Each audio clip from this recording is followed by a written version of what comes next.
ನಮಸ್ಕಾರ. ಎಲ್ಲರಿಗೂ ಸುಖಿನೋ ಭವಂತು ಚಾನೆಲ್ಗೆ ಆದರದ ಸ್ವಾಗತ.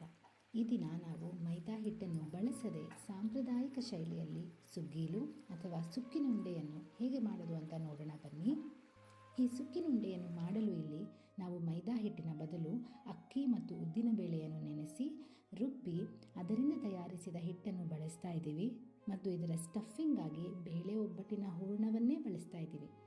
ಅತ್ಯುತ್ತಮ ಬೇಳೆ ಒಬ್ಬಟ್ಟಿನ ಹೂರಣವನ್ನು ಹೇಗೆ ಮಾಡೋದು ಅಂತ ನನ್ನ ಹಿಂದಿನ ವಿಡಿಯೋದಲ್ಲಿ ತೋರಿಸಿಕೊಟ್ಟಿದ್ದೇನೆ, ದಯವಿಟ್ಟು ನೋಡಿ. ಈ ಸುಕ್ಕಿನುಂಡೆ ಹೊರಗಡೆಯಿಂದ ತುಂಬ ಕ್ರಿಸ್ಪಿಯಾಗಿ ಒಳಗಡೆಯಿಂದ ತುಂಬ ಸಾಫ್ಟಾಗಿರುತ್ತೆ. ಇದನ್ನು ಮಾಡೋಕ್ಕೆ ನಾವು ಮೈದಾ ಹಿಟ್ಟನ್ನು ಬಳಸದೇ ಇರೋದ್ರಿಂದ ಆರೋಗ್ಯಕ್ಕೂ ಸಹ ತುಂಬ ಒಳ್ಳೆಯದು. ಬನ್ನಿ ಇದನ್ನು ಹೇಗೆ ಮಾಡೋದಂತ ನೋಡೋಣ. ಮೊದಲಿಗೆ ನಾವು ಇಲ್ಲಿ 1 ಲೋಟದಷ್ಟು ದೋಸೆ ಅಕ್ಕಿನ ತಗೋತಾ ಇದ್ದೀವಿ. ದೋಸೆ ಅಕ್ಕಿ ಬದಲು ನೀವು ರೆಗ್ಯುಲರ್ ಸೋನಾ ಮಸೂರಿ ರೈಸ್ ಅಥವಾ ರೇಷನ್ ರೈಸ್ ಕೂಡ ಯೂಸ್ ಮಾಡ್ಬೋದು. 1 ಲೋಟ ಅಕ್ಕಿಗೆ ಅರ್ಧ ಲೋಟದಷ್ಟು ಉದ್ದಿನಬೇಳೆ ತಗೋತಾ ಇದ್ದೀವಿ. ಈ 1 ಲೋಟ ಅಕ್ಕಿ ಅರ್ಧ ಲೋಟ ಉದ್ದಿನ ಬೇಳೆನ 3ರಿಂದ 4 ಬಾರಿ ಚೆನ್ನಾಗಿ ತೊಳ್ಕೊಂಡು ನೆನೆಸಿಡಬೇಕಾಗುತ್ತೆ. ಒಂದು 8 ಗಂಟೆ ಕಾಲ ನೆನೆಸಬೇಕು. ಅದಾದಮೇಲೆ ಉದ್ದಿನಬೇಳೆ ಮತ್ತು ಅಕ್ಕಿನ ನುಣ್ಣಗೆ ರುಬ್ಕೋಬೇಕಾಗತ್ತೆ. ಮೈದಾ ಹಿಟ್ಟು ಅತಿ ಹೆಚ್ಚು ಗ್ಲೈಸೆಮಿಕ್ ಇಂಡೆಕ್ಸ್ ಹೊಂದಿದೆ. ಅದನ್ನು ಬಳಸಿ ತಯಾರಿಸಿದ ಯಾವುದೇ ಆಹಾರ ಪದಾರ್ಥಗಳನ್ನು ಸೇವಿಸಿದಾಗ ಬಹಳಷ್ಟು ಸಕ್ಕರೆ ಅಂದರೆ ಬ್ಲಡ್ ಶುಗರ್ ನೇರವಾಗಿ ನಮ್ಮ ರಕ್ತ ಪ್ರವಾಹಕ್ಕೆ ಬಿಡುಗಡೆಯಾಗುತ್ತದೆ. ಮೈದಾ ಹೆಚ್ಚು ಕ್ಯಾಲರಿ ಇರುವ ಆಹಾರ ಪದಾರ್ಥ ಮತ್ತು ಅದರಲ್ಲಿ ಅತಿ ಕಡಿಮೆ ಪೌಷ್ಟಿಕಾಂಶವಿರುತ್ತದೆ. ಅದನ್ನು ನಮ್ಮ ದಿನನಿತ್ಯದ ಆಹಾರದಲ್ಲಿ ಹೆಚ್ಚು ಬಳಸಿದಂತೆ ಹೆಚ್ಚು ಆರೋಗ್ಯ ಸಮಸ್ಯೆಗಳಾದ ಒಬೆಸಿಟಿ, ಇಂಡೈಜೆಷನ್ ಅಥವಾ ಅಜೀರ್ಣತೆ, ಪೌಷ್ಟಿಕಾಂಶದ ಕೊರತೆ, ಹೃದಯ ಸಂಬಂಧಿತ ಕಾಯಿಲೆಗಳು ಮತ್ತು ಇನ್ನೂ ಹಲವಾರು ಆರೋಗ್ಯ ಸಮಸ್ಯೆಗಳು ಉಂಟಾಗುತ್ತದೆ. ಆದ್ದರಿಂದ ನಾವು ಜಾಣ್ಮೆಯಿಂದ ಎಲ್ಲಿ ತೀರ ಅವಶ್ಯಕತೆ ಇದೆಯೋ ಅಲ್ಲಿ ಮಾತ್ರ ಮೈದಾ ಬಳಸಿ ಅದನ್ನೂ ಅಪರೂಪಕ್ಕೊಮ್ಮೆ ಬಳಸಿದರೆ ನಮ್ಮ ಹಾಗೂ ನಮ್ಮ ಮನೆಯವರ ಆರೋಗ್ಯಕ್ಕೆ ಒಂದು ಒಳ್ಳೆಯ ಕೊಡುಗೆ ಕೊಟ್ಟಂತಾಗುತ್ತದೆ.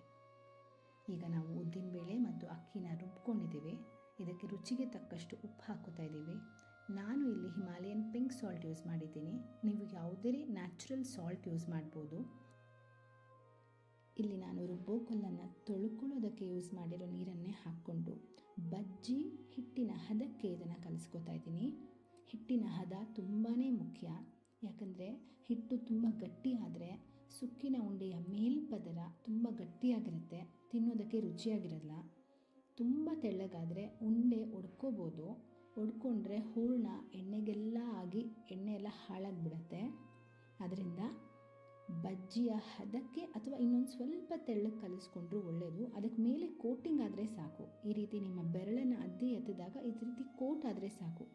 ಆ ರೀತಿ ಮಾಡಿಕೊಂಡು ಇವಾಗ ಹೂರಣನ ಬಜ್ಜಿ ಥರನೇ ಅದ್ದಿ ಎಣ್ಣೆಯಲ್ಲಿ ಮೀಡಿಯಮ್ ಫ್ಲೇಮಲ್ಲಿ ಬೇಯಿಸಿ ಆವಾಗ ನಿಮಗೆ ಗೋಲ್ಡನ್ ಬ್ರೌನ್ ಕಲರ್ ಬರುತ್ತೆ.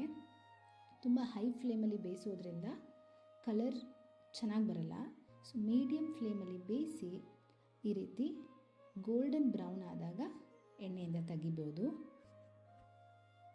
ಈ ರೀತಿಯ ಸಾಂಪ್ರದಾಯಿಕ ಅಡಿಗೆಗಳನ್ನು ಕಲಿತು ನಮ್ಮವರಿಗೆ ಬಡಿಸಿ ಉಣಿಸುವುದರಲ್ಲಿ ನನಗೆ ತುಂಬ ಸಂತೋಷವಿದೆ.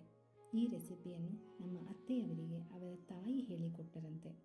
ಅದನ್ನು ನನಗೆ ತಿಳಿಸಿಕೊಟ್ಟಿದ್ದಕ್ಕೆ ಈ ಮೂಲಕ ಅವರಿಗೆ ಧನ್ಯವಾದಗಳನ್ನು ಸಲ್ಲಿಸುತ್ತಿದ್ದೇನೆ. ಈ ಒಂದು ಸಾಂಪ್ರದಾಯಿಕ ಅಡಿಗೆ ನಿಮಗೆಲ್ಲರಿಗೂ ಇಷ್ಟ ಆಗಿದೆ ಅಂತ ಅಂದ್ಕೊಂಡಿದ್ದೀನಿ. ಇನ್ನೊಂದು ಸಾಂಪ್ರದಾಯಿಕ ಅಡಿಗೆಯೊಂದಿಗೆ ಭೇಟಿಯಾಗೋಣ.